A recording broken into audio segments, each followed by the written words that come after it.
Our mapping shows that within a 10 to 12 year period, and the imagery we used was 1990 to 2001, in Ontario, and we did the same thing in Quebec and Alberta, an average of over 75% of the tenured logging area became ecological dysfunctional for some species. So if one values woodland caribou, many do, some don't, the rate at which their habitat is becoming dysfunctional in some areas of these provinces is incredibly high over an incredibly short space of time. Now, if the remaining intact boreal forests were tenured to logging interests at this rate and repeating the similar distribution pattern, in other words, how far afield they go to log and where they build their roads, if they did the same thing, if the same thing happened in the next 10 to 15 years, an additional 1 million square kilometers of the presently intact forest would become ecologically dysfunctional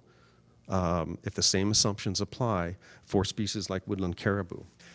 If you scale back and look at Canada's forests from a hemispheric perspective, you begin to appreciate the magnitude of what we have.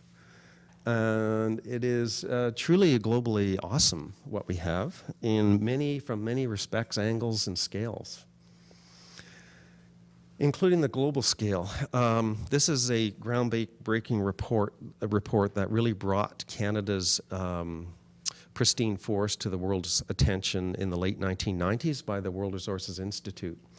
And they did a very interesting study of the world's forests. After glaciation, this is what they had predicted, or backwards predicted, what the forest cover of the world looks like.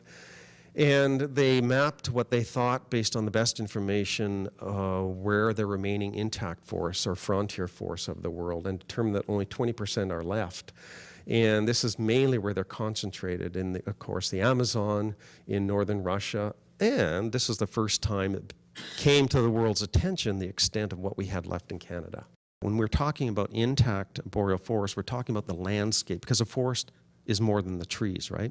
It's the lakes and streams, and in Western Canada, it's the high elevation, even alpine areas in some cases, or the very, very lightly treed areas, or the Canadian Shield rocky outcrops in Eastern Canada.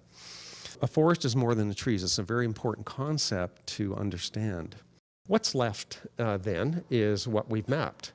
But that helps us to a certain extent. But as my mom would say, you can't save everything, dear. Where's the best of what's left? We took a collection of physical and biological attributes, of aquatic and terrestrial attributes. We considered the issue of climate change as one of the prime issues.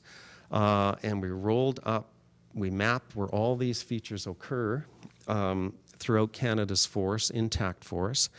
And we rolled all that data up to determine where is the best of what's left. So just very rapidly, this is a map of bird species, a number of bird species occurring in Canada's intact forest. So red, there's not many. Darker green, there's quite a few bird species. Same with mammals, the distribution of mammals, tree species, amphibians, and reptiles. This is a map of the old growth forests of Canada's intact forest landscapes. I won't go into how we analyze this, but you can see where the conglomerations of old growth forests occur. Again, we're into this northwestern Ontario, southern Quebec, and portions of Labrador, and scattered throughout the prairie provinces and in the Mackenzie and parts of northern and central British Columbia. So the purple, the darker purple, the more higher the constellation of ecological or conservation values there are. And this is where, to me, I've mentioned Northern Ontario, I never realized before we began this exercise how this area would pop out as the most globally significant constellation of the world's boreal forest conservation values. This is going to become we haven't done the same kind of analysis on a global scale, but this area is going to become the global issue for conservation, I would predict, in the next 10 years.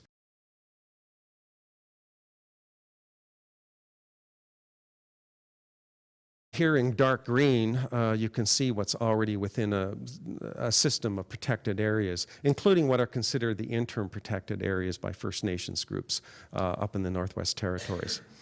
But you can see either, depending on your perspective, the opportunity or the threat in terms of attention to this particular piece of geography of Canada. So thank you very much.